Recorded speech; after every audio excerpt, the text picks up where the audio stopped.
We had hoped. Those words feel familiar, especially when we recount 2 years ago, 3 years ago, 2 and 3 years ago. We were living through a pandemic. We were living inside the reality of those words. We had hoped. We never saw it coming. We were walking the road that is littered with broken plans that we had made. Ask anyone in your life what they had hoped would be happening in their lives, and you would almost certainly hear a sad story. We had to postpone our wedding. I wasn't able to come to a funeral. We all have our own sad stories. In our text today, 2 friends, maybe a husband and wife, walking home to Emmaus from Jerusalem on that first Easter, were talking about their own shared story of sorrow and suffering. They had been in Jerusalem perhaps for Passover when Jesus was handed over, condemned to death, and crucified. Now they're walking home, grieving and confused. The reality they had planned for has been torn apart. They didn't see it coming. We had hoped he was the one. Is there anything sadder than hope in the past tense? Well, I can think of one thing: the inability to find hope in the present.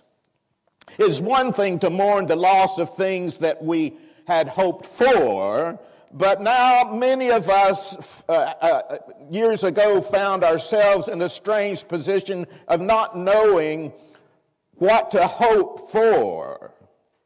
How would we make plans for an uncertain future?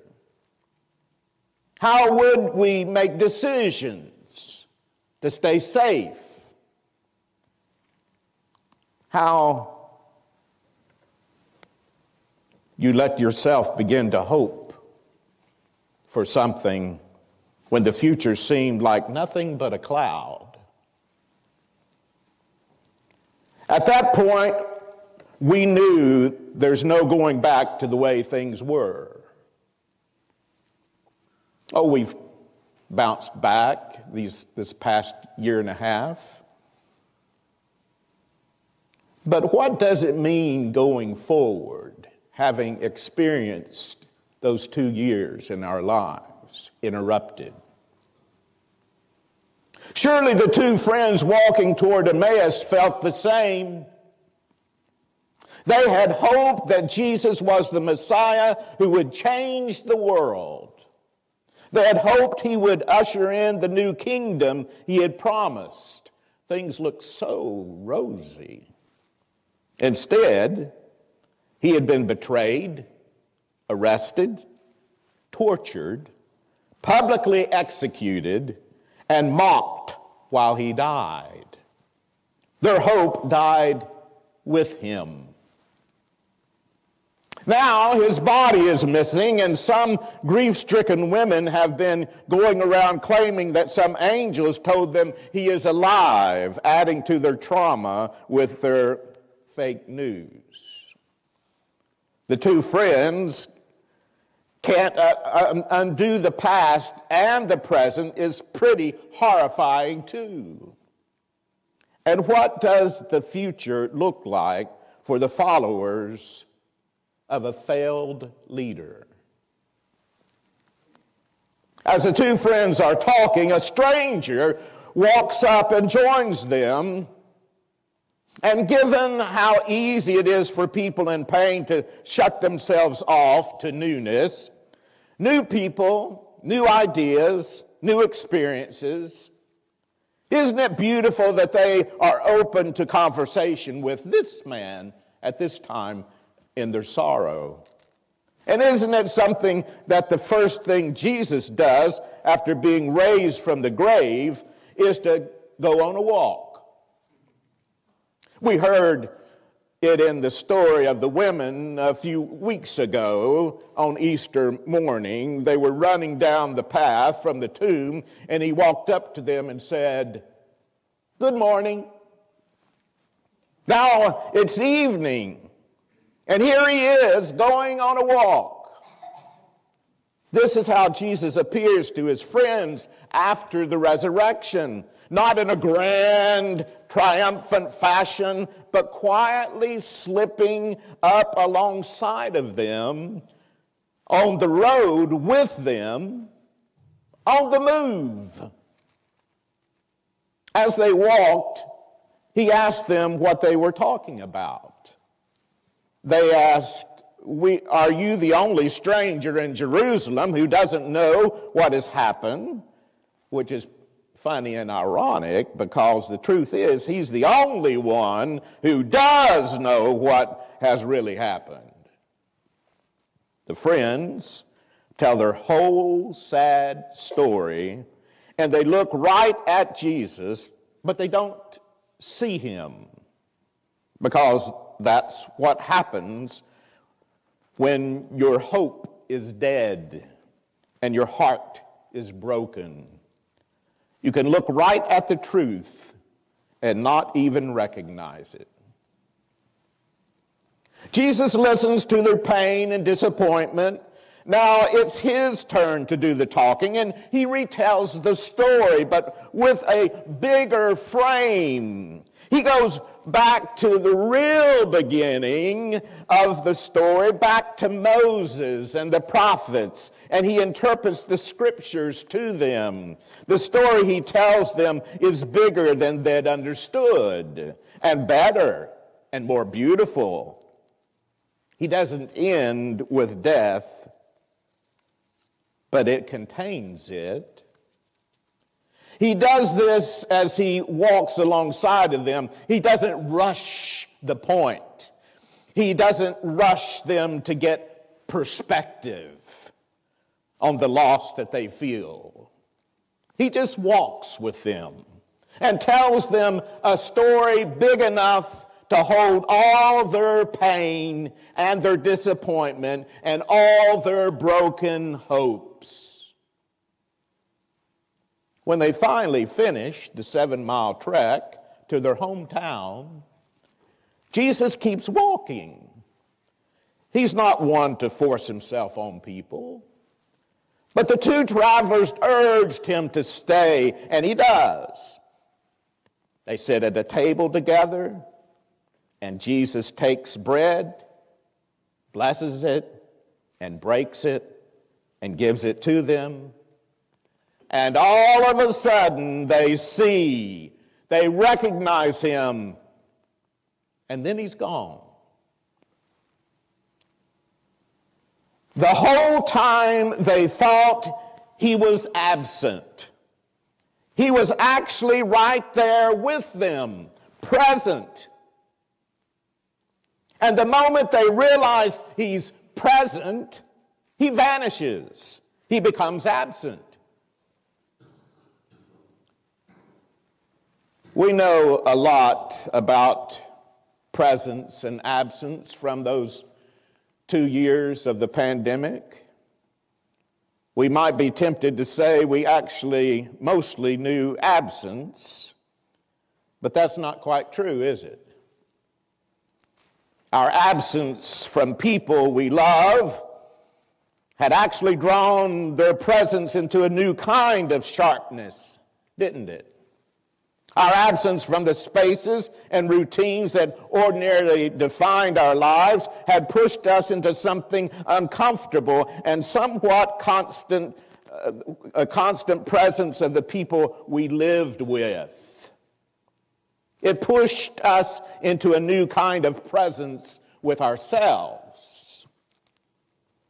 Our absence from our church building had opened the door to the presence of people to watch for the very first time our programs on the internet. And the absence of a known future forced us to recognize with the presence of the present moment of new ways. It goes further than all those trade-offs, though. Our absence from each other and from other people we loved had been a physical absence, but a physical absence isn't a total absence. We heard this distinction made when people challenged the language of social distancing, calling for the use of the phrase physical distancing instead. Acknowledging that our physical separation from each other does not have to be a relational separation. We became present to each other in the old ways, letters, phone calls, and new ones. We used the word virtual, perhaps for the first time, for a kind of gathering, which implies it is almost real, but not quite. But is that true? What if it isn't a binary? What if both absence and presence can be true at the same time? What if we can be true that we miss the physical in-person presence of other people, and we have also become more present to each other than ever before? Oh, wait just a minute. I got to find my phone.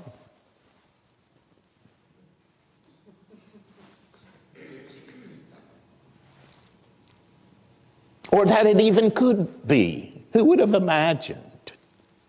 For people who claim a faith that is incarnational at the core, it is tough to reckon with. The incarnation is our proclamation that in Jesus Christ, He took the form of human flesh and lived and walked among us, fully human, fully divine, physical, not just spiritual, embodied. And yet, from the very beginning, Jesus' followers have had to grapple with absence. It all started with an empty tomb and a missing body. Even after the risen Christ appears to them, He doesn't stay physically present with them forever. We see it in the road to Emmaus, how He disappears the moment they recognize His presence. And yet, this time, His disappearance isn't a cause of grief, but great joy. They run the 7 miles back to Jerusalem to tell the others what had happened on the road and how He had been made known to them in the breaking of the bread. This tension between presence and absence has always been a part of the fabric of our faith. Digital theologian Catherine Schmidt argues that the mystery of the incarnation draws us into the tension between presence and absence, and that this tension is a creative place. But we are always collapsing the space by trying to resolve the contradiction. It's hard to live in the tension between presence and absence, between the journey and the destination, between now and not yet. But it's in this tension in that creative space where we actually encounter the divine, loving God. It's where we find each other most authentically, too. When we give ourselves to the awkward challenge of being present in the midst of absence, of listening to pain without rushing in to fix it, of honoring another person's experience without imposing our own. It is in the tension, that creative space, that we will also find ourselves most authentically, in the willingness to be present to our own disappointments and longings. It's the space where we hear the truth of, I had hoped. And where we can also hear and even tell a bigger story without rushing it or pushing it. It's the space where we discover we are not alone. We are never alone.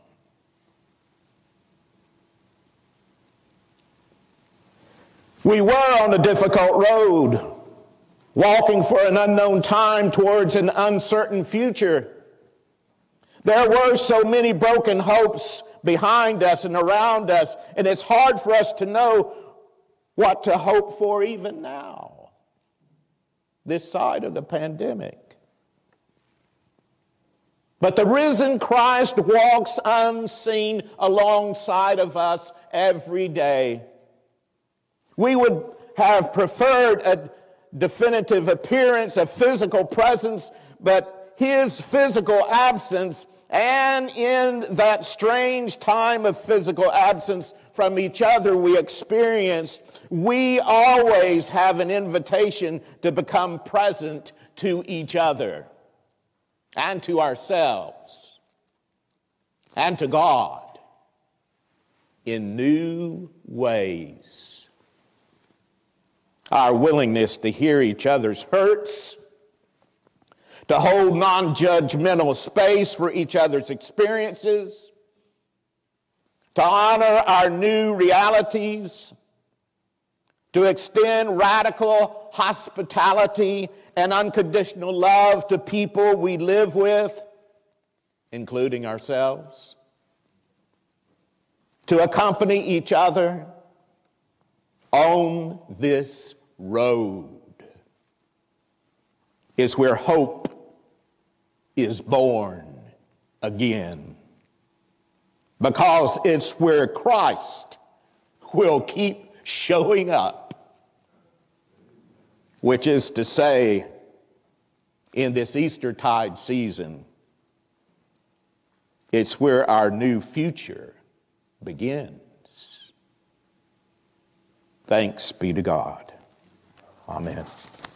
Would especially thank those of you who are viewing online through YouTube and our website for joining us this Sunday. We want you to be able to share where you found us with your neighbors and friends. That would be a wonderful way of just witnessing to the power of God that's active here in this place. And we encourage you to come join us when you can in worship here physically on Elm Street in Monroe. God bless.